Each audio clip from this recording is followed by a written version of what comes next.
신앙생활 잘 하시던 장로님 한 분이 계셨는데 이제 돌아가셨어요. 그 천국을 딱 갔는데 천국 구경이 그렇게 할 게 많더래요. 오전 내내 천국을 이제 투어를 하고 이렇게 점심시간이 다 되어 가는데 천국에서도 배가 고프더래요. 그래서 어디 식당이 없는가 싶어서 이렇게 주변을 돌아봤더니 아니나 다를까 천국에도 식당이 있었습니다. 그래서 장로님이 이렇게 한 그릇 하고 이제 오후에도 천국 구경을 하려고 딱 들어갔더니만 세상에 천사들이 날개 옷을 입고 막 서빙을 하더래요.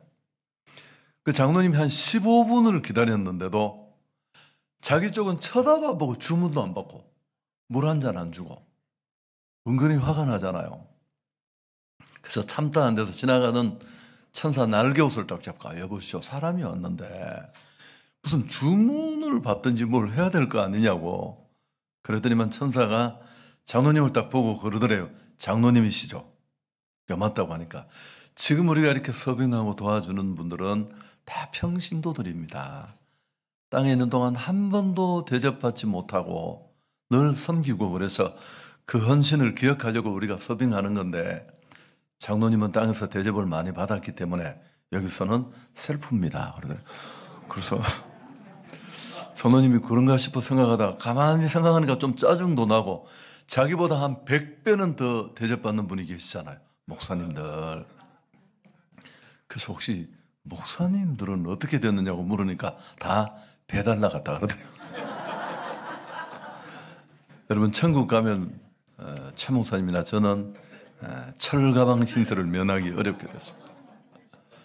어제 첫날도 우리 권사님들이 너무 대접을 잘해 주셔서 제가 아주 실컷 먹고 그랬습니다. 감사드립니다. 우리가 어떤 일을 하는 데 있어서 항상 정석이 있는가 하면 변칙이 있습니다. 그 대응하는 방법이 특히 바둑에 이런 얘기를 많이 하잖아요. 사실은 정석대로 해야지만 대응이든 혹은 게임이든 승률을 높일 수 있습니다. 만일 상대가 초보라면 또 경험이 부족하다면 변칙이 먹힐 수 있습니다. 당황해서. 그러나 그래도 정석으로 가야 합니다. 사전에서 정석이 뭔지를 찾아보면 정형화된 형태이기는 하지만 최선의 수순이다. 이렇게 정의가 되어 있습니다. 여러분, 이에 반해서 그럼 변칙은 어떤 걸까요? 정석에서 벗어난 스타일입니다. 상대가 제대로 응수를 못하면 쉽게 먹히고 이길 수 있는 장점은 있지만 상대가 조금만 제대로 대응을 하면 오히려 자신이 곤란에 빠져서 패할 수 있죠. 그래서 정석대로 가야 합니다. 정석을 잘 익히고 나면 그 다음에 어떤 변칙도 대응할 수가 있고 뛰어넘을 수 있습니다. 여러분, 우리 신앙생활도 마찬가지고 기도도 그렇습니다. 기도는 신앙인에게 너무너무 중요해요. 오늘 그 얘기를 좀 하려고 하는데 기도가 얼마나 중요했으면 영혼의 호흡이다. 이게 얼마나 무서운 말입니까? 숨 떨어지면 끝난 겁니다. 기도가 멈추고 기도가 끝나는 신앙인 존재 의미가 없습니다. 세상, 자신, 사단, 영적 세력과의 싸움에서 그 싸움을 의식할지는 모르지만 승리는 어렵습니다. 그만큼 기도가 영혼의 호흡이라는 말이 그렇게 의미심장한 말인데 문제는 얼마나 정확한 기도, 그런 온전한 성경적 기도를 하느냐 하는 것입니다. 우리가 읽은 이 본문은 예수님이 겟셋마네에서 십자가를 앞두고 드렸던 이른바 겟셋마네 기도입니다. 이 기도를 보면서 이 겟셋마네 기도를 여러 가지로 설명할 수 있지만 저는 이 본문을 오래 묵상하는 중에 이거야말로 기도의 정석이다. 우리가 기도는 이런 것이다, 기도는 이렇게 하는 것이다는 그런 많은 정의와 지금까지 기도해온 경험이 있지만 이 예수님의 겟셋마네 기도야말로 기도의 정석을 보여준다고 생각합니다. 누가는 특히나 예수님을 기도의 철저한 분으로 그렇게 묘사합니다. 예수님의 온 생애는 기도의 연속이었습니다. 세례 받을 때부터 십자가에 매달려 돌아가실 때까지 기도 없이는 어떤 일도 행하지 않으셨습니다. 예수님의 기도는 온몸에 배어 있는 습관이었는데요. 39절에 보시면 예수께서 나가사 습관을 따라 감람산에 가시매 제자들도 따라갔다. 기도하러 가신 거죠. 기도가 내 삶의 중심이 될 때 우린 영적으로 정말 승리하는 그런 경건한 삶을 살 수 있습니다. 자, 그럼 첫 번째, 정석의 기도란 어떤 기도일까? 내용은 참 간단한데요. 오늘 이 겟셋마네에서 드린 예수님의 기도는 자신을 향한 아버지의 뜻을 묻는 기도였습니다.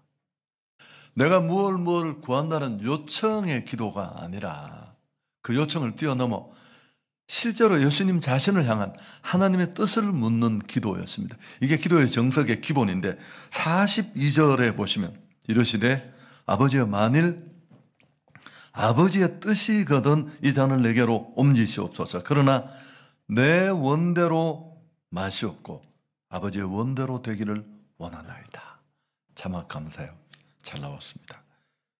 여러분, 예수님은 십자가를 눈앞에 두고 우리와 똑같은 사람의 모습으로 인간의 몸을 입고 오신 그분에게 이 십자가 지는 일은 너무 고통스러운 일이니까 가능하면 피하고 싶은 순잔이였습니다.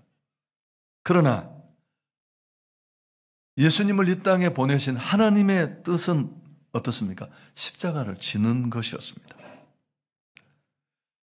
십자가의 이 순잔을 피하고 싶은 예수님은 육신을 입은 자기 의사도 기도에 실었지만 궁극적으로는 십자가 지기를 원하시는 하나님의 뜻을 헤아리셨고 마침내 그 뜻에 순종하셔서 십자가를 지셨습니다. 여러분, 그 순종의 결과가 어떻게 나타났습니까? 인류 구원의 역사는 이루어졌고 이 일을 통해 하나님의 나라가 임했습니다. 뿐만 아니라 하나님의 아들이신 예수님을 이 땅에 보내서 너 가서 꼭 이 일을 하고 와.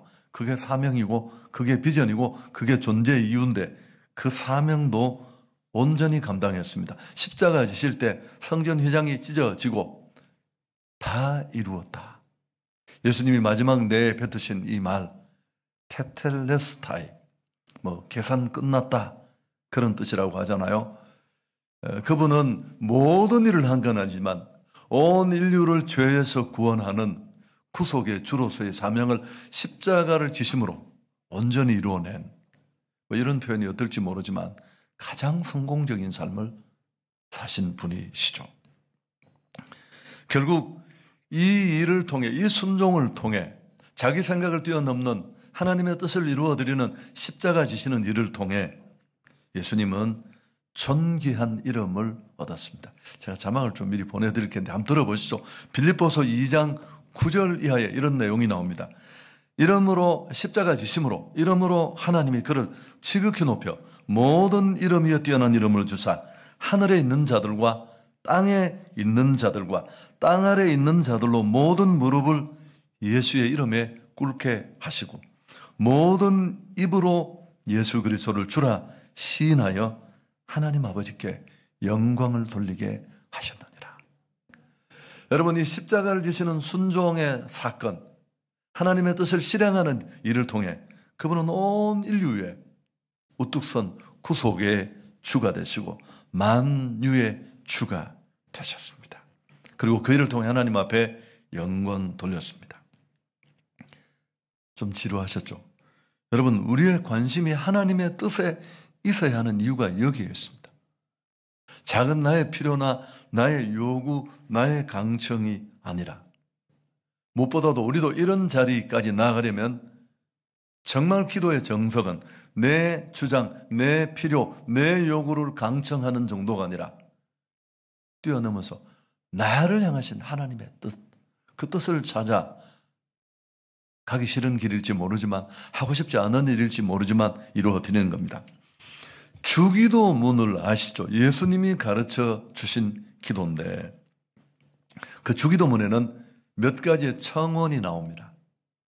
기도의 제목을 말하는데 그 청원 중에 가장 핵심이 되는 중심 청원이 뭐냐면 뜻이 하늘에서 이루어진 것처럼 땅에서도 이루어지게 해 주옵소서. 이게 주기도문에 예수님이 가르쳐 주신 기도의 중심 청원 내용이에요. 여러분, 주기도문은 뭘까요? 주기도문은 기도의 모델이 아닙니다. 그렇게 말할 수 있지만 사실은 이 주기도문은 그리스도인의 삶의 실천 강령이고 예수 공동체 비전 선언문이에요. 그 당시에 사회 근교에 경건하게 살고자 하는 그룹들이 꽤 많이 있었습니다. 근데 그 집단들 나름대로 믿음으로 살고 싶은 그 경건 운동을 하는 그룹들마다 자기 그 그룹, 자기 공동체의 메시지를 담고 철학을 담은 그런 기도문을 유행처럼 만들었대요. 세례요한을 따르는 그 세례요한 지파도 마찬가지고 이제 그 무리들이 예수님이 나타나면서 예수님에게로 옮겨가잖아요. 따라 나서고. 그러자 어느 날 예수님에게 우리도 기도를 가르쳐 주옵소서라고 말한 건 우리도 이렇게 모여서 공동체를 이루었는데 우리 이 예수 공동체 철학과 비전을 담은 그런 사명선언문을 하나 만들어 달라는 요청이었습니다. 이건 단순히 기도의 모델이 아니라 오늘 예수 믿는 우리 기독인이 무엇을 구하며 무엇을 위해 살아야 되는지 삶의 실천 강령이고 비전 선언문과 같다는 겁니다. 다시 말하면 기도는 내가 원하고 바라는 걸 구하는 게 아니라 그런 단계를 뛰어넘어 하나님 부름받은 삶을 살기를 원하는 그 하나님이 내게 원하고 바라는 것이 무엇인지를 찾아서 그걸 이루어내는 게 기도라는 겁니다. 이게 기독인의 삶이고 이게 우리 기도의 목적이 되어야 한다. 이거 약간 어려운 얘기인데 여러분 다 알아들으셨죠?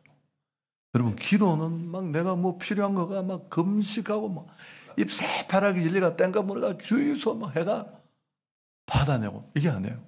그게 꼭 좋은 것일 수 없어요. 그런 나의 생각을 뛰어넘어 그런 생각으로 기도실을 찾더라도 전국적으로는 하나님의 뜻을 찾아가는 것, 그게 진정한 기도 정석에 들어있는 내용입니다. 기도는 저는 이렇게 말합니다. 하나님의 뜻을 찾아가는 조금은 길고 복잡한 과정이에요. 기도 속에서 내 뜻은 사라지고 처음에는 내 뜻만 가지고 들어갔지만 그분의 뜻이 드러나고 뭐 이거 뭔 일이야? 내 뜻은 이랬는데 하나님 뜻이 이러니까 또 기도 속에 마침내 그분 뜻에 내가 기꺼이 순응하고 그렇게 살아갈 힘까지 얻는 이런 체인지, 이런 교체가 기도 속에서 일어나야 돼요. 모든 일을 결정할 때 내 생각이 아니라 하나님의 뜻을 구하는 것입니다. 여러분 기도는 몇 가지로 나눌 수 있는데 약간 복잡하지만 한번 들어보시면 여러분 그냥 우리가 평생 기도하면서 살아야 되는데 인생은 기도 따라갑니다. 제가 살아보니까 뭘 구하고 어떤 것을 구하느냐에 따라서 신앙 인격도 달라져요. 기도는 우선 첫 번째는 간구의 기도가 있습니다. 오늘 예수님은 이 고난의 선잔을 옮겨달라. 이게 간구의 기도입니다. 기도의 아주 기본형입니다. 보편적인 기도, 기본적인 기도입니다. 소원을 아뢰는 것. 하나님이신 예수님이 육신을 입었으니까 십자가 지는 거 살찌고 피 흘려 죽어야 되니까 이 고통스러운 잔을 좀 피하게 해달라. 이 기도가 간구의 기도입니다. 두 번째 드린 기도는 순종의 기도잖아요. 그런 자기 간구를 기본적으로 말하고 난 다음에 소원을 아뢰는 후에 아버지의 뜻을 구하잖아요. 내 원대로 하지 마시고 아버지의 원대로 되기를 원하나이다. 너무 잘 아는 내용이라서 아멘도 하기 싫으시죠? 여러분, 이게 겟세마네 기도의 핵심이고 또 절정이라고 할 수 있습니다.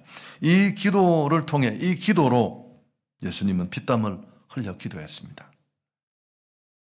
기도를 얼마나 하면 피땀이 흐를까요? 여러분, 기도를 얼마나 간절히, 어느 정도 길게 오랫동안 팍 하면 피땀이 쏟아질까요? 이런 고통스러운 기도 속에서 그분의 뜻은 죽고 하나님의 뜻이 살아나고 기꺼이 순종해서 십자가 지심으로 온 인류가 구원받고 나도 구원받게 된 줄 믿습니다.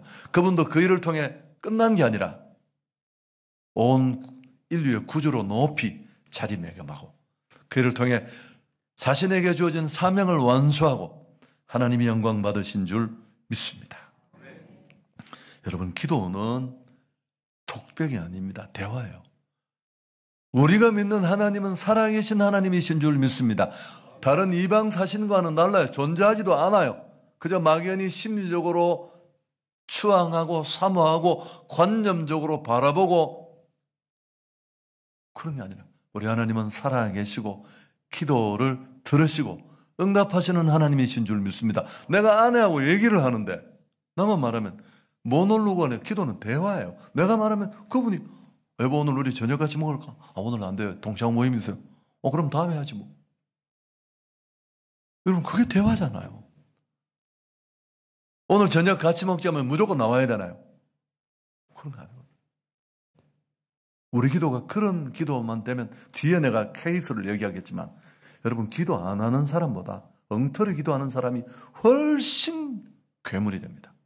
교회 안에 괴물은 다 그런 괴물들이에요. 그래서 내가 일방적으로 내 필요나 요청을 아뢰고 끝내서는 안 됩니다.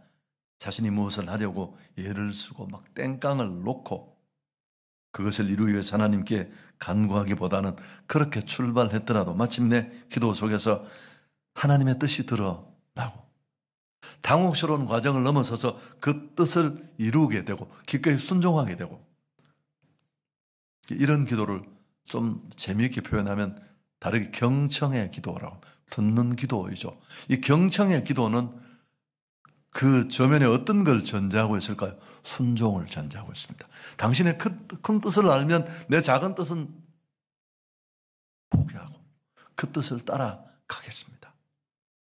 그런 마음이 그 속에 들어 있습니다. 자, 그럼 우리는 왜 하나님의 뜻에 관심을 가져야 되고 우리는 왜 그 뜻을 힘들게 찾고 또 더 힘든 과정을 통해 내 뜻을 찍어내고 그 뜻을 따라 순종해야만 할까? 왜 이게 기도의 정석이 될까요? 이유가 뭡니까?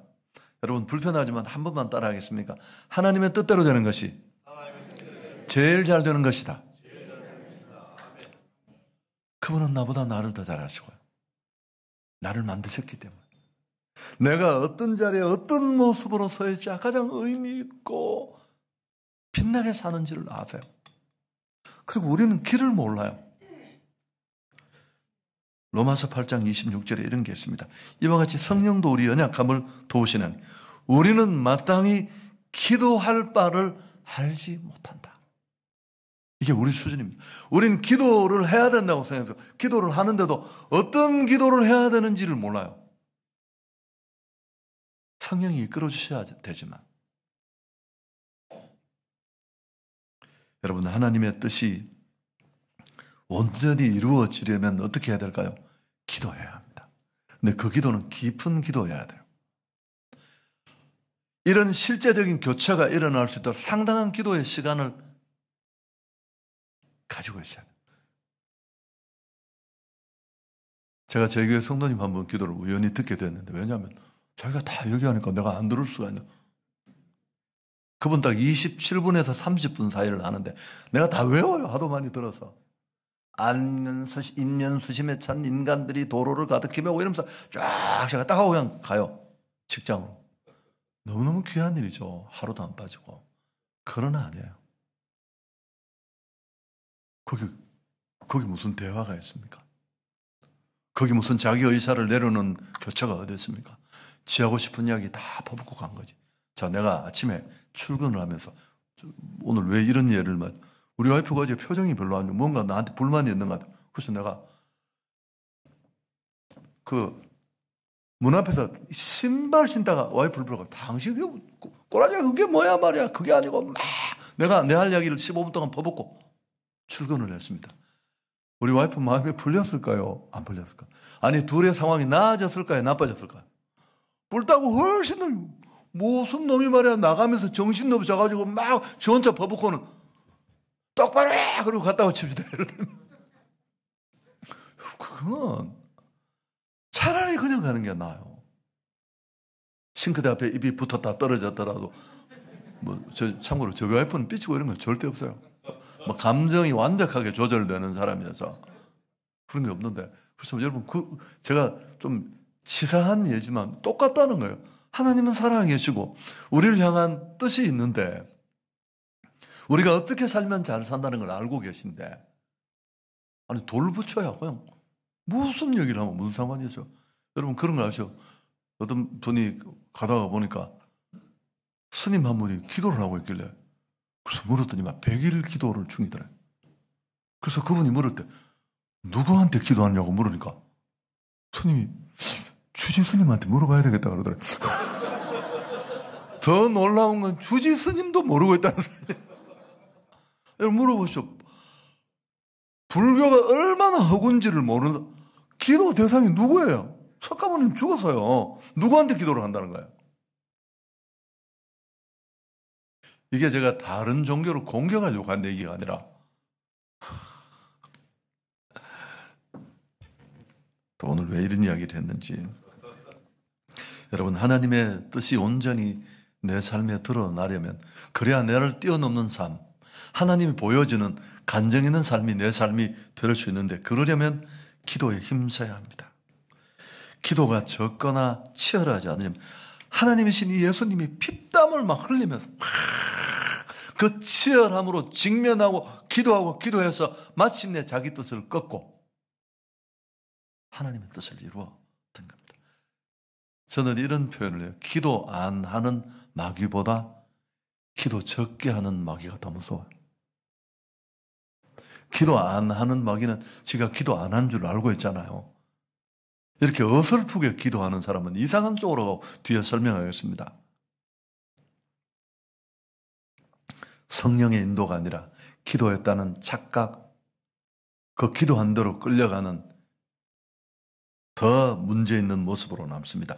예수님이 피땀을 흘려 치열하게 기도하신 이유입니다. 44절에 보면 예수께서 힘쓰고 애써 더욱 간절히 기도하시니 땀이 땅에 떨어지는 핏방울같이 되었더라. 왜 이렇게 핏방울을 흘리고 땀을 쏟아셨습니까? 막 내놓으라고 땡깡을 부리는 게 아니라 자기 뜻을 죽이고 그분의 뜻이 온전히 드러나는 십자가 지는 일에 순종하려고. 여러분, 우리 기도가 이런 기도가 있습니까? 그냥 내 안에 있는 요청, 내 안에 요구, 바람들, 애들 보면서 가슴 아픈 거 팍 던져놓고, 그럼 속이 좀 후련하죠. 이런 과정이 있었기에 순종할 수 있었고, 겟셋만의 기도가 없었다면 어떻게 될까요? 이런 순종하려는 피땀을 쏟아내는 엄청난 기도가 없었다면 십자가 순종은 없었습니다. 얼마나 힘들었으면 마태복음에 보면 똑같은 이 겟셋만의 기도를 3번 기도했다고 나왔습니다. 횟수가 중요한 게 아니라 하나님의 뜻에 순종하고 듣는 기도, 순종의 기도로 나가려는 절실함, 간절함을 보여줍니다. 땀방울이 핏방울이 되었으니까요.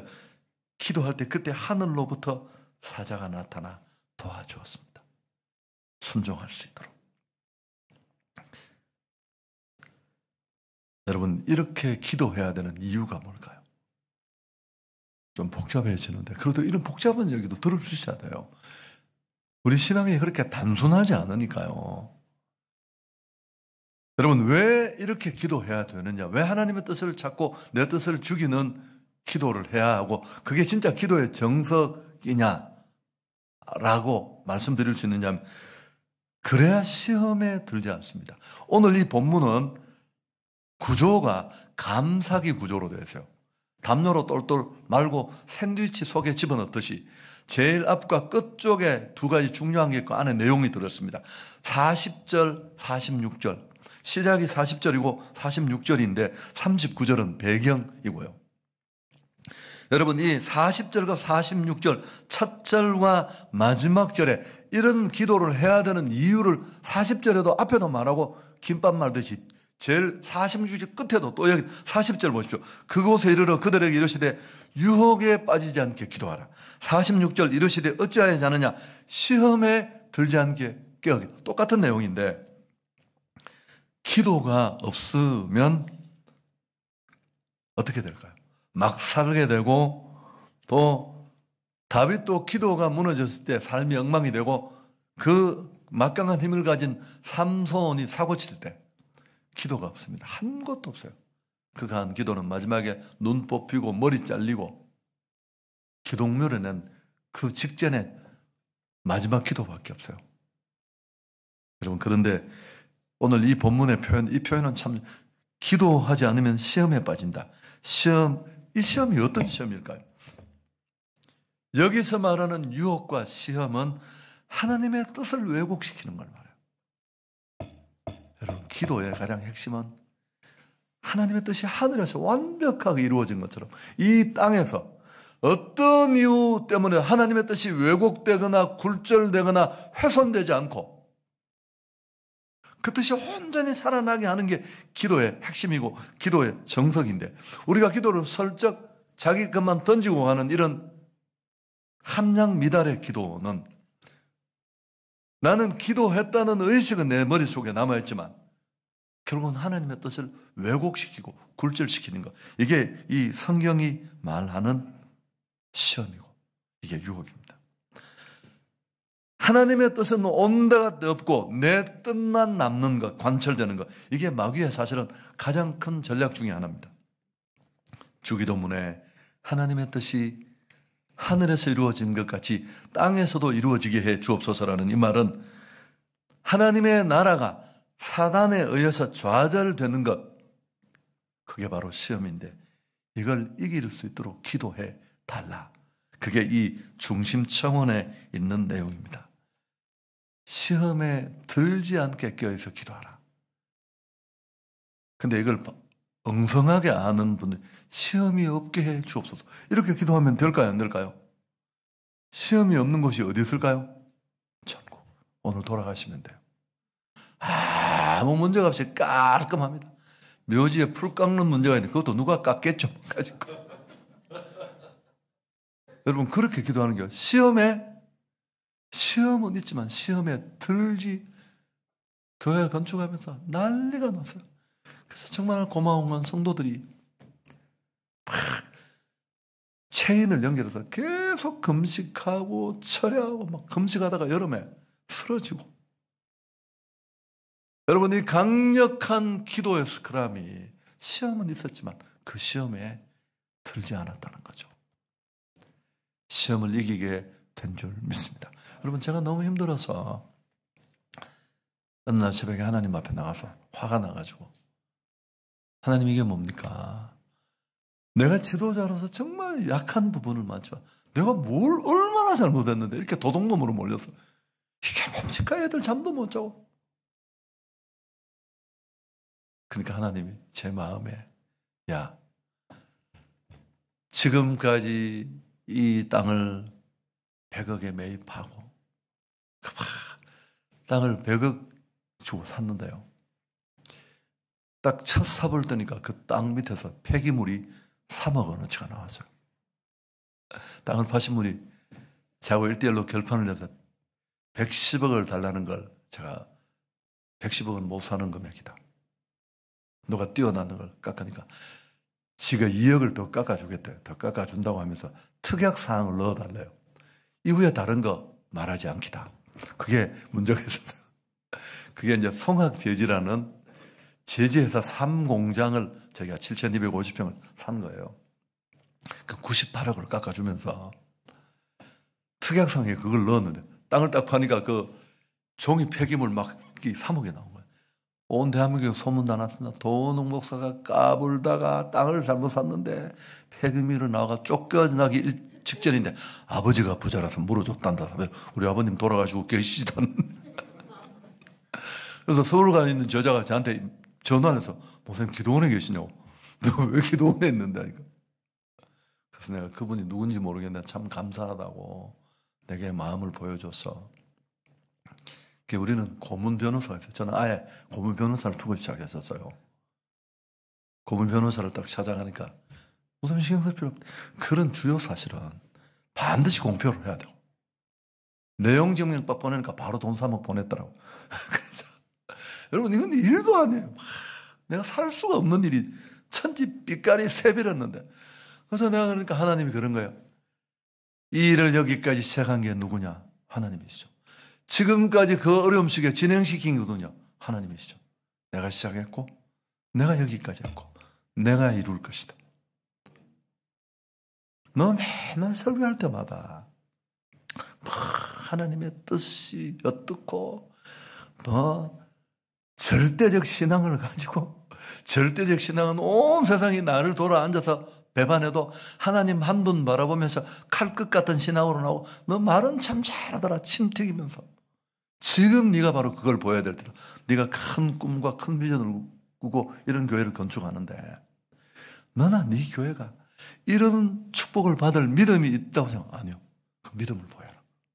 세상이 다 돌아앉았을 때. 경산중앙교회 예산이 동신교회 반밖에 안 돼요. 사람은 더 많이 모여서도 그때도. 그만큼 재정이 약해요.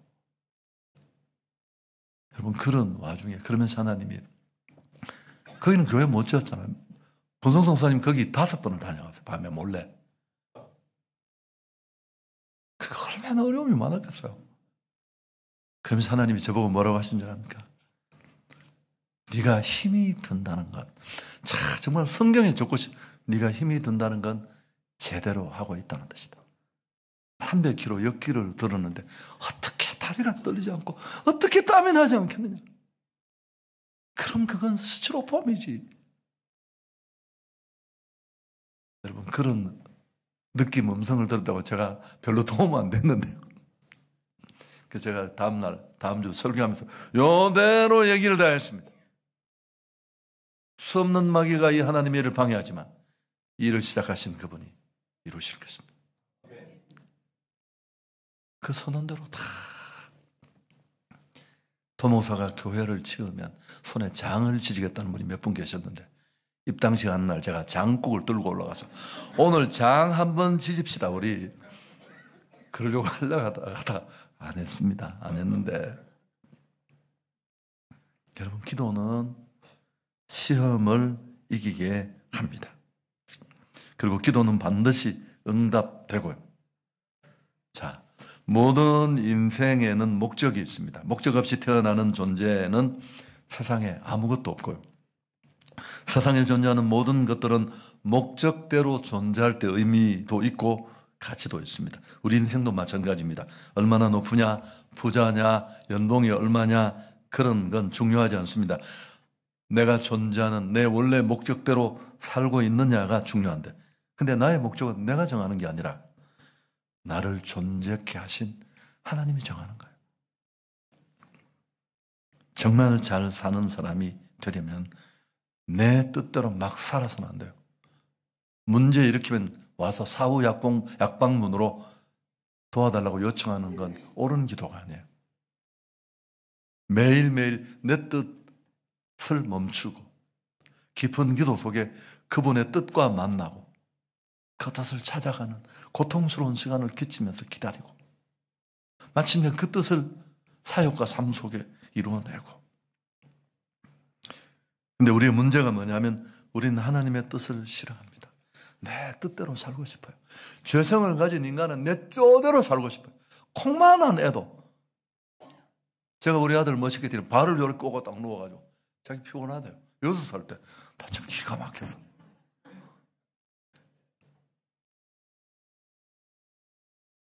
범죄한 인생은 자꾸만 자기식으로 살고 싶어 합니다. 그러나 우리는 그렇게 살아서는 안 됩니다. 나를 창조하신 하나님의 뜻대로 살아야 할 줄 믿습니다. 그래서 예수님이 드리신 기도가 정석입니다. 내 뜻대로 마옵시고 아버지의 원대로 되기를 원하나이다. 예수님은 그 하나님의 뜻을 위해 이 땅에 오셨고 그걸 가르치고 그것을 위해서 죽으셨습니다. 요한복음 6장 38절 39절 제가 자막을 한번 읽어드릴게요. 내가 하늘에서 내려온 것은 내 뜻을 행하려 함이 아니오 나를 보내신 이의 뜻을 행하려 함이니라. 나를 보내신 이의 뜻은 내게 주신 자 중에 내가 하나도 잃어버리지 아니하고 마지막 날에 다시 나를 살리는 이것이니라. 제가 경선용에 다 지어놓고 예배 한 주 드리고 그러니까 2주 드리고 제가 서울로 갔어요. 얼마나 많은 고통이 있었는데 그래서 제 마음에 가야 된다는 부르심은 있었고 우리 원로 목사님의 서울서 소문을 내가 난리가 나서 벌써 온다고 소문이 나가지고 홈피에 글은 계속 올라오고 제가 그걸 직원이 치우고요. 그래서 내가 하나님 앞에 하나님 뜻이라면 제가 순종하겠습니다. 아무리 힘든 일이라도. 그러나 인간적으로 이 길은 갈 수 있는 길이 아닙니다. 이 길을 막을 수 있는 게 수십 가지는 넘는데 제가 신학도 이렇게 갔어요. 한 가지라도 내 눈앞에 딱 걸리면 전 가지 않겠습니다. 여러분 그 열 몇 가지가 이렇게 다 가면 열리고 가면 열리고 가면 열리고 이렇게 해서 3주 만에 갔어요. 3주 만에. 제가 금요철야를 인도하는데 마지막 끝에 이렇게 막 다 일어서서 찬양 부르거든요. 그날 찬양이 주님이 주신 땅으로 한 걸음씩 나아갈 때에 이 찬양을 딱 부르는데 마음이 딱지처럼 이렇게 엎어져서 팍 가자. 죽든 살든 이때 순종하면 하자. 딱 마음 놓고 들어오니까 와이프가 방에서 기다리고 있더라고요. 가자 하는 거 우리 와이프는 집에 가자고 집으로 갑시다 하니 내가 서울로 가자. 서울로 왔습니다. 서울로 왔는데 뭐 잘한 일인지 못한 일인지 잘 모르겠는데 어쨌든 열심히 잘 했고요. 여러분 순종하는 일은 참 쉽지 않습니다. 하나님 뜻대로 사는 것이 쉽지 않습니다. 왜? 예수님에게도 이렇게 어려웠어요. 피땀 흘리는 기도를 하면서 우리에게는 더 말할 필요가 없습니다. 우리가 져야 할 십자가가 바로 이것입니다. 내 뜻대로 사는 것을 포기하고 사실은 순종하는 것보다 더 어려워요. 매일매일 내 자아를 찍어내는 십자가를 져야 합니다. 여러분 오늘 이 설교는 제가 이렇게 딱딱할 줄 알고 하는 설교예요. 그래도 들으셔야 돼요. 하고 안 하고는 여러분이 할 일이지만 내 필요를 그냥 던지고 가는 걸 기도라고 착각하시면 안 돼요. 나를 향하신 하나님의 뜻을 구할 수 있기를 축복합니다. 내 정력대로 필요대로 가지 않겠다고 내 그 어설픈 기도가 엉터리 기도가 하나님의 뜻을 왜곡시키는 시험으로 가지 않도록 내 존재의 목적이신 하나님과 그 뜻을 찾고 그 뜻대로 살겠다고 결단하십시오. 누가 왜 밥을 먹고 사느냐고 묻는다면 나를 향하신 하나님의 뜻을 이루기 위해서입니다. 왜 공부하느냐고 물으면 아이들에게도 성공과 출세가 아니라 그걸 통해서 나를 향하신 하나님의 뜻을 이루기 위해서입니다. 누가 왜 그렇게 돈을 벌려고 애를 쓰느냐고 하면 나를 향하신 하나님의 부르심과 소명을 위해서 사용하기 위해서입니다. 우리는 평생 하나님의 뜻을 구해야 합니다. 또 하나님의 뜻을 찾는 것도 쉽지 않지만 그 하나님의 뜻을 발견하고 그 뜻에 나를 순종하는 건 더 어려워요. 왜 예수님이 3번씩이나 간구했을까요? 그리고 힘들지만 그 뜻을 받아들일 때 하나님은 우리에게 제일 좋은 것을 주십니다. 경산역에 우리 권사님 한 분이 계신데 아들들이 다 키도 크고 너무너무 잘생겼어요. 근데 특히 이 둘째 아들은 서울대 의대를 나와서 삼성의료원의 의사예요. 너무 미남이고 사람도 너무너무 좋고요. 우리 권사님이 미친 새끼라고 완전 돌아가시는 이유가 40대 중반에 선교사로 가겠다고 결정을 한 겁니다. 나한테 목사님 저 새끼 지금 미친 새끼고요. 올라가서 서울 가서 내가 차비들 테니까 맥을 비틀더라 정신 차리게 해달라는 거예요. 제가 그렇다고 제가 자기 말 다 듣나요? 성도 한 분이 마침 거기 병원에 암 수술을 하고 있어서 제가 찾아가서 그 친구를 만났죠.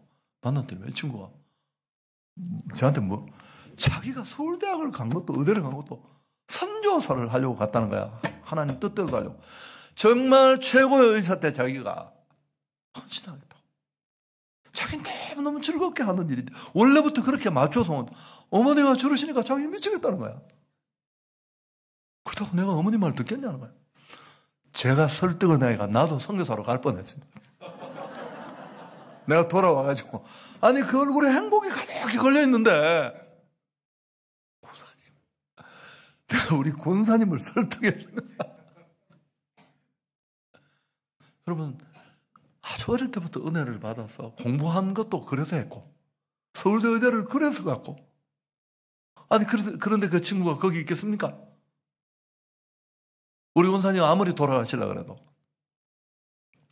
그렇지만, 참 멋있더라고요. 야, 나는 저렇게 할 수 있을까? 여러분, 서울대 의대를 아무나 나오나요? 삼성의료원 의사를 아무나 하나요? 안정된 그 많은 생활을 두고 선교지의 그 열악한 환경을 너무너무 기쁘게 더 젊은 시절에 주님 앞에 헌신하고 싶어하는 그 마음을 누가 말려요? 그게 자기가 평생 찾던 하나님을 향하신 뜻이고 자기 사명이었는데 내 생각을 내려놓고 하나님의 뜻을 찾을 수 있기를 축복합니다. 이제 한 10분, 15분이면 끝날 것 같은데 이제 기도의 정석을 실천하기 위한 단계를 좀 말씀을 드릴게요. 여러분 약간 힘들 수 있지만 한번 해보시면 많이 달라질 수 있어요. 첫 번째, 기도를 배우셔야 돼요. 기도를 배우는 일이 쉬울까요? 이 세상에 어떤 일보다 어렵습니다. 제가 해보니까요. 저는 기도를 배우려고 기도하는 일이 쉽지가 않아서 제가 이제 처음 서문교회 청년으로 있다가 서문 2교회 목사님이 그쪽 동네도 거기 개척을 해서 갈 때 제가 따라 나갔어요. 전도사로 나갔는데 제가 27살 때나요. 그 해 장가를 갔으니까 연처녀가 시집 올라가서 갔는데 소년 2부 무슨 하여튼 부서 하나를 맡았는데 죄송합니다. 숫자로 말해서 그게 딱 2배가 됐어요. 20명이 40명인가 40명이 80명이 됐는데 저는 견딜 수가 없었어요. 왜 못 견디느냐면 내가 성경에서 본 부흥은 이런 게 아니었어요. 그래서 내가 너무 마음이 아팠어. 연말에 야, 내가 목회가 왜 이렇게밖에 안 되느냐. 너무 내가 막 진지하게 우리 와이프가 금방 시집와가지고 전도사님 너무 그렇게 심각하게 생각하지 마시고 아직까지 나이도 있고 하니까 이제 조금씩 이렇게 나이가 들면 더 좋아지지 않겠느냐고. 저를 이제 위로, 무슨 사고 칠 표정이니까. 근데 저는 이 여자가 나를 위로하고 있다는 걸 제가 알 수 있었어요. 그래서 제가 누구를 찾아갔을까요? 동탄 순복음 교회를 개척하신 손문수 목사님이라는 분이 계세요. 제가 신앙을 시작하면서 대구신학교 야간에 편입을 했어요. 그분은 계대 의대를 다니다가 예수를 만나서 형님이 스타예요. 집안에 의사 하나 만들려고 형이 돈을 다 줘가지고 의대를 보냈는데 의대에 다니다가 의대생들은 영어 잘 하잖아요. 기독교 강요를 영문으로 읽다가 예수님을 만나서 맨날 예수님이 학교식이라고 이러니까 형님이 열받아가 쫓아냈어요. 그래가 본과 다니다가 그만두고 나와서 신학을 온 분이었어요.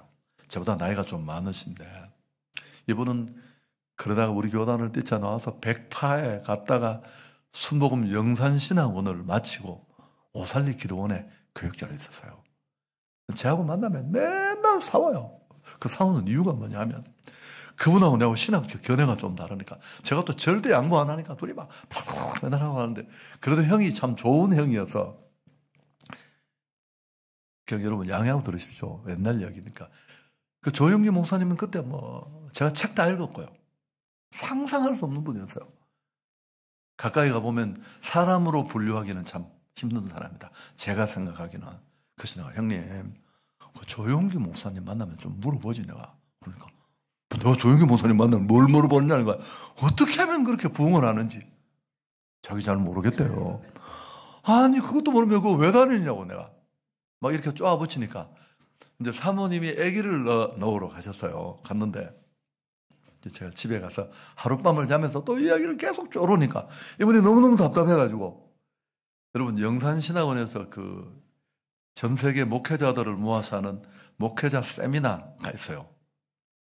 그게 책자로 나오는데, 내 책을, 그 테이프 12개 중에 자기 집에 4개밖에 없대요. 우리나라 사람이 한 가지, 릭 워렌 뭐 이런 사람들이 다 몇 번씩 참여한 그 목회 성장 프로그램인데, 그 조 목사님이 운영을 하셨어요. 그 테이프 4개를 주는데, 제가도 막 쫄렁쫄렁거리니까 이분이 불편해요. 이거라도 들어보라고 주는데, 그 중에 하나가 뭐였느냐면 목회자와 기도라는 테이프였어요. 그 내용이 그런 겁니다. 나는 대조동에 개척했을 때도 7시간 기도했고, 뭐 지금도 하루 4시간은 기도한다. 내 목회의 이런 변화의 첫 번째 이유도 기도고, 두 번째 이유도 기도고, 세 번째 기도다. 제가 이 테이프를 4번 듣고 나서, 오케이, 조용기 니는 이제 오늘부터 내 밥이다. 그리고 제가 하루 4시간씩 기도를 하려고 마음을 먹었어요. 우리 와이프를 보고, 오늘부터 나는 4시간씩 기도를 할 거다. 그러니까 내가 방에 들어가서 문 걸어 잠그고 기도하면 절대 문 열지 마라. 여러분, 이렇게 딱 기도실에 들어갔는데 그 4시간을 못 하잖아요. 완전히 사람이 그냥 뒤집어져요. 그 방석을 끌어안고 전투를 한 거죠. 참, 몇 시간 한 거거든. 근데 4시간을 끝까지 버티고 기도를 하면서 그 일이 조금씩 깊어지면서 어떤 일이, 1시간이 넘어가고 2시간이 넘어가면 이상한 일이 일어나요. 한번 해보십시오. 3시간이 넘어가면 어떤 일도 다 할 것 같은 그런 그냥 느낌이 그렇게 들어요. 모든 일이 제로 포인트로 불가능은 돌아가면서 4시간이 딱 넘어가면 내 얼굴에 광채가 나는 것 같은 느낌이 들어요. 내가 이렇게 나와서 우리 와이프를 보고, 빛이 납니까? 이렇게 물으니까 뭐 땀났어요. 뭐 제가 그렇게 했었어요. 여러분, 그게 제 목회를 만드는데, 그래서 저희 교회 제자 훈련은 그 밤의 교양, 환상의 밤이라는 프로그램이 있어요. 환상의 밤. 제목이 환상적이지 않습니까? 제자 훈련이 드라이하게 책상에서 이루어지는 그런 한계를 좀 극복하려고 이제 밤 9시에 교회로 불러서 출석을 불러요. 부르고 나서 내일 새벽기도 끝나면 오겠다고 그냥 풀어놔요. 그러면 뭐 의자 밑에 굴러다니든지 자든지 그건 본인 자유예요. 여러분, 그렇게 하는 동안 그 밤에 굉장히 많은 은혜를 받아요. 그건 제가 철회하면서 받았던 은혜 때문이에요. 일단 기도하다가 누워 자면 이 예배당 의자가 등이 다 이렇게 물리지 않거든요. 등이 한 3분의 2밖에 이렇게 딱 안 걸려요. 그러면 자다가 떨어지기 딱 13이잖아요. 정말 한번 자보시면 등 아픈데 한 곳 없어요. 저는 성경책을 이렇게 뒤에 딱 펴놓고 이렇게 하다가 발랑 넘어져서 자는데, 자면 이제 철야 많이 할 때요. 지금은 날라리가 되었습니다만. 그러면 목사가 이렇게 자빠져 자면 너무 보기 흉하니까 제가 관리 집사님한테 김밥도 사주고 밥도 사주고 서로 딜을 했어요. 새벽에 오면 제일 먼저 나를 깨워주기로. 그럼 씻고 이제 예배를 드리고 그렇게 했는데, 그렇게 잠도 잘 오고 그 어깨 위에 걸려서 이렇게 자는데도 이 어깨가 한 번도 아프지도 않아요. 그러면서 받은 은혜가 너무 많아서 그게 이제 환상의 밤. 여러분, 그래서 제가 기도를 배우게 됐어요. 제가 운동하는 사람이 제일 부러웠어요. 규칙적으로 운동하는 사람. 제가 25년 만에 이걸 제 몸에 체득. 저는 어떤 일에서 일주일에 운동하는 횟수를 정확하게 지킵니다. 루틴도 정하고. 그래서 그건 제게는 운동이 아니고 제 자신과의 싸움이에요. 우리 직원들이 다 저를 보고 감동받아서 지금 살 뺀다고 날 전부 반쪽이야, 반쪽. 얼굴이 왜 그렇습니까? 저희들도 지금 빼려고. 제가 그랬습니다. 여러분 보고 한 말. 워싱턴에 가면 미국에 살찐 사람들 많지만 정계 리더들이 있는 곳에 가면 한 사람도 없습니다. 그 사람들은 리더를 뽑을 때 반드시 그 운동 경력을 얘기하잖아요. 아침에 조깅한다. 그 이유가 뭔지 아세요? 자기 관리를 안 된 사람이라고 생각해요. 자기 관리가 안 되는 사람에게 어떻게 리더를 맡기겠습니까? 제 제자가 이야기 듣고 12kg를 뺐어요. 너무 무서운 얘기다. 그래서 저는 어쨌든 주일날 설교를 5번, 6번 하려면 체력이 안 돼서 도저히 못 하는데, 1시간 30분 동안 제가 만든 홈트를 이렇게 7가지를 탁탁탁 하는데, 여러분, 그러니까 내가 이 얘기를 하는 이유는 운동이 습관되는 것보다 기도가 습관되는 게 훨씬 어렵습니다. 딱 한 번 풀어지면 그냥 한 번에 다 날아가 버려요, 기도는. 근데 운동 습관으로 기도가 그만큼 배우기 어렵습니다. 제가 경산 중앙교회 있을 때 제1교회 장로님 한 분이 거기 와서 예배를 드리고 있었습니다. 2분이 어마어마한 부자인데, 내가 건물을 얘기하면 여러분이 아세요. 대구에서 제일 먼저 뷔페 식당이 만든 그 빌딩을 형제가 같이 지었어요. 그리고 부도가 나서 다 날리고, 이분이 암이 와서 체중이 21kg가 빠졌어요. 자기 말로 쪽팔려서 자기 교회 못 다니고 경산중앙교회 뒤에 숨어서 다니다가 어느 날 자기가 나한테 얘기를 했어요. 내가 목사님, 제가 사실은 내 사정이 이렇게 돼서 왔다. 근데 사실은 우리 살고 있는 집도 월세고 우리 본사가 이 일 알면 난리 나는데, 그래서 제가 목사님 보니까 마음이 풀려서 이야기한다고. 그러면서 자기는 이제 3개월만 지나면 먹을 것도 없고 집세도 못 내고 수치를 가릴 일이 하나도 없는데, 딱 하나 길이 있다면 무슨 고개 넘어가다가 보면 자기가 그린벨트 땅을 2,000평인가 1,000몇 평을 사두는데 그게 아무도 안 사는 땅인데, 그게 어떻게 혹시 팔리면. 그래서 어느 날 제가 외국 간다고 일찍 아침에 교회를 들려본다고 했더니 이분이 기도를 하고 아침에 내내 기도하다가 제가 오는 시간에 나오다가 자고 제 문 앞에서 만났더니만, 목사님 안 바쁘시면 조금만 제 얘기 그 없는 분이 돈을 50만 원을 봉투에가 저를 주면서, 목사님 옛날에 제 갖다 쓰면 500만 원을 드린데, 나 그런 이야기 하니까 화나더라고. 다 옛날에는 500만 원 줬다고 한 번도 준 분은 없고. 제가 웃으면서 하는 얘기죠. 그래서 내가 이게 웬 돈이냐고 물으니까, 세상에 이분이 너무 이걸로 신경을 써서 상황이 더 안 좋아진 거예요. 더 안 좋아져서 무슨 병원을 갔는데 젊은 의사가 진명을 하더니만, 아내 어르신은 얼마나 신경을 써서 이렇게 몸이 다시 다 망가져서 병이 재발할지도 모르고, 자기가 그럴 때 신경을 써서, 그리고 무슨 신경을 쓰냐고 그러더래. 저한테 이야기처럼 이렇게 얘기를 다 한 거예요. 그러니까 그 의사가 땅을 한번 가보자 그러더래요. 그리고 그 땅 반을 끊어서 사준 거예요. 그래서 이분이 저를 와서 그 돈 50만 원 준 이유가, 목사님 제가 평생 장로로 살았는데, 교회 건축위원장도 했는데 내가 기도에 참을 처음으로 했습니다. 그래서 그 낮 시간에도 기도하는 게 너무너무 좋아서, 제가 경산중앙교회 처음 부임하면 저는 새벽 기도 안 하는 사람을 인간 취급을 안 했습니다. 우리 교육자도 바로 사표입니다. 그건. 제가 나와도 저는 아침에 몇 시에 오고 몇 시에 왔는 걸 다 에버노트로 저한테 보고를 합니다. 자기 영적 관리가 안 되는 사람은 함께 목회하지 않는다는 게 제 철학인데, 그래서 그러니까 이 장모님이 너무 마음이 부자신데 자기가 나한테 와서, 전임 목사님도 자기는 새벽 기도 안 하는 거 타치를 안 했대요. 그래서 나한테 그 이야기를 왜, 그냥 지가 하고 싶었대. 왜냐하면 자기는 야행성이라서 새벽에 절대 못 일어난대. 몇 번 일어나 봤는데 안 일어나는 게 낫겠더래.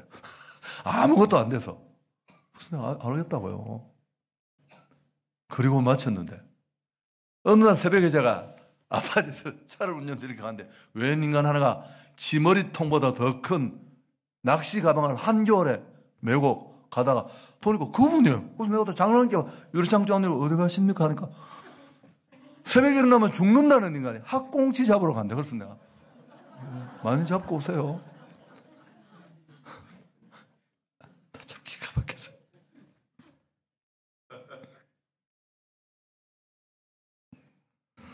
여러분 꼭 기도의 맛을 알기를 축복합니다. 근데 참 힘들지만, 그 다음 두 번째, 기도가 깊어져야 된다. 기도의 질은 기도의 양에서 나옵니다. 여러분 30분 기도, 1시간 기도는 전혀 다른 기도고요. 1시간 기도와 2시간 기도는 전 한 번이라도 깊이 오래 집중해 보는 것이 필요합니다. 시계 보시면 안 돼요. 최소한 1시간은 가야 돼요. 여기 1시라는 게 1시간 기도예요. 제 생각에는 평신도가 어지간하면 1시간이면 기도의 기본은 듣겠다고 생각하고, 앞에 제가 말씀드린 이런 하나님의 뜻이 교체되고 살아나는 그런 변화가 일어납니다. 그리고 저는 통성기도, 저희 교회는 딱 새벽에 15분 만에 모든 걸 끝내야 돼요. 저는 저 앞자리에 앉아서 설교도 우리 부목사님들이 돌아가면서 하시는데, 왜 15분을 찬송하고 기도하는가? 15분 안에 딱 끝이 나야 돼. 내가 왜 15분 안에 마치게 하느냐? 길게 하지 마. 새벽 기도하는 성도들이 기도하는 시간, 왜 네가 기도를 방해하느냐고. 네가 설교 잘한다고 뭐 날개 날 줄 알아. 내가 지금까지 해도 날개 난 사람이 한 사람도 없다. 그냥 포인트만 찍어서 하도록 하자. 그 시간을 지키고 그렇게 하는데, 딱 끝나면 청년들이 매일 아침 이 강단에서 강단 기도를 합니다. 올라와서 막. 그럼 저도 저기 앉아서 이렇게 기도하다 어떤 날은 잠도 잘 못 자고 피곤하면 빠질 때도 있지만, 있으면 이렇게 시간만 때우고 들어가고 싶은데, 이 청년들이 하는 뜨거운 기도가 밑으로 내려오면 이제 그렇게 또 저쪽에는 또 무슨 부서가 또 성가대들이 모이가, 우리는 막 난리입니다. 난리. 그게 우리 교회를 움직이는 힘인데, 어지간한 영적 판도는 바꾸고. 여러분, 그런데 통성기도를 제가 이렇게 좋아하지만 맨날 통성기도만 하면 안 돼요. 기도는 다양하게 하는 겁니다. 성령의 인도받는 삶은 묵상기도도 필요해요. 너무 바바바거리면 인격적인 신앙이 잘 만들어지지도 않아요. 다양하게 기도가 필요하고요. 시간을 조금씩 좀. 그다음 세 번째, 가장 중요한 건 성령의 역사에 민감해야 합니다. 주문처럼 외우는 기도는, 제가 대구에서 부목사를 있다가, 제가 오늘 집회 와서 이런 이야기 해도 양해해 주시겠죠. 형무소에 있던 한 사람이 나와서 제가 부목사로 있는 교회에 숨어 살고 있었어요. 근데 그분이 경산 쪽으로 가서 큰 건축회사를 만들고 또 잠깐 성공을 해서 회사를 만들었습니다. 건물을 크게 짓고 꼭대기에 예배당을 어마어마하게 지어서 목사님을 한번 모셔오고 싶어 했는데, 제가 생각이 난 거예요. 어려울 때 저를 새벽 기도 때 많이 봐서 저를 찾아왔더라고. 내가 못 간다 그래서. 그랬는데 제가 새벽에 기도를 했더니만 하나님이, 제가 막 담임 나고 가고 싶어서 환장을 할 때였어요. 하나님이 제 마음속에 너 대기 담임 가고 싶어 하더니만 작은 교회는 안 가는구나. 그런 게 아닙니다. 하나님, 내가 가려고 얘기를 했는데 주변 사람들이 절대 가면 안 된다고, 그 교회는. 또 새벽에 기도하니까 주께 서원하는 것은 해로울지라도 가야 된다. 그래서 내가 간다고 마음을 먹고 갔습니다. 가보니까 이건 웃기는 사람인데요. 이분은 새벽에 기도를 3시간 합니다. 3시간 하는데 어떤 기도 할까? 주시옵소서만 1000번을 합니다. 1000번. 주시옵소서. 지금도 형무소 계세요. 여러분, 그게 기도입니까? 주문이지. 교회를 힘들게 하고 교회를 괴롭히는 사람들이 기도하는 사람이면 기도하는 사람입니다. 새 가족은 교회 오는 문제가 있지 아무 문제도 없어요. 문제를 일으킬 수도 없습니다. 나름대로 교회 기도 많이 하는데 그 기도가 이런 기도가 아니고 성숙한 기도가 아니고 자기식으로 주문 같은 엉터리 기도를 해서 각질이 이렇게 쌓여서 하나님도 못 꺾는 교만과 황소 고집을 가진 괴물들. 관용과 사랑이라고는 요만큼도 없는.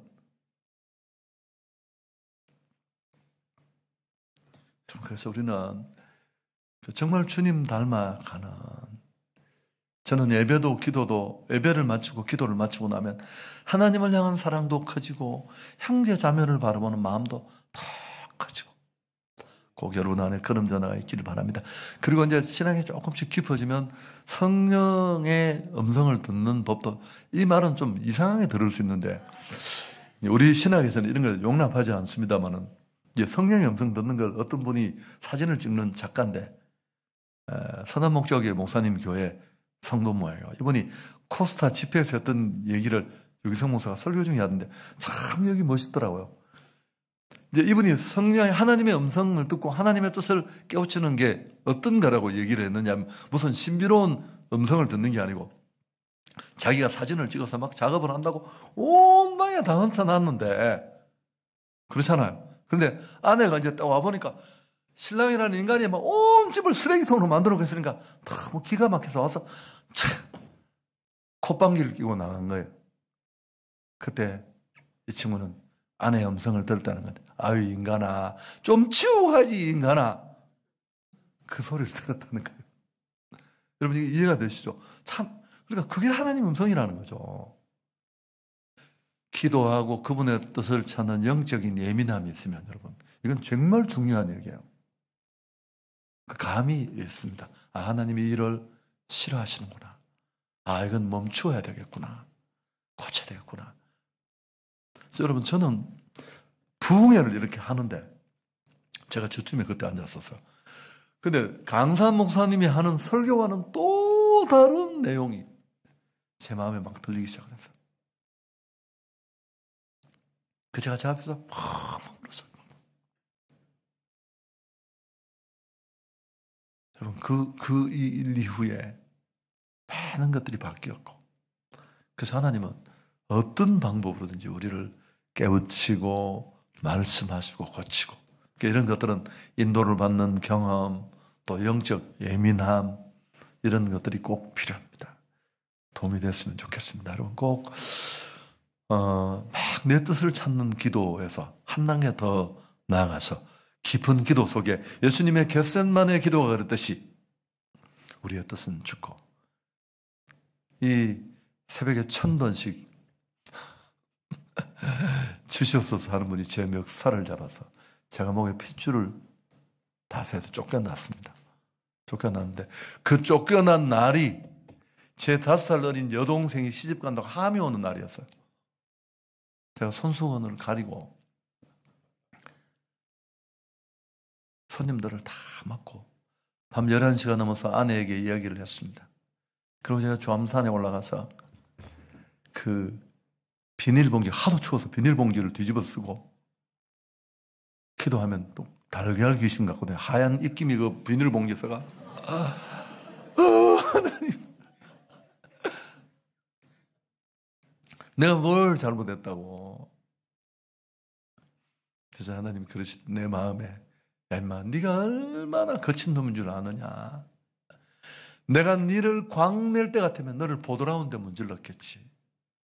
나의 그 모난 부분이 얼마나 날카로우면 내가 그런 숫도를 내게 되겠느냐. 여러분, 그걸 조금 더 발전시키, 그 사람은 내가 괜찮은 사람이었으면 그 사람은 그런 도구로 쓰일 이유가 없는 거예요. 지는 또 지대로 해야 할 일이 있겠지만. 그러면서 제가 지금도 이렇게 진행 중인데 이렇게 엉터리인데, 여러분 그런 과정이 없었다면 얼마나 더 힘들었을까요? 그러니까 우리가 기도를 통해, 고난을 통해 조금씩 만들어지는 이런 과정들이 우리의 삶 속에 더 깊이 온전히 나타나기를 축복합니다. 우리 찬양 한번 하겠습니다. 이 믿음이 없이는 자매님 지코도 하면 우리가 부를 수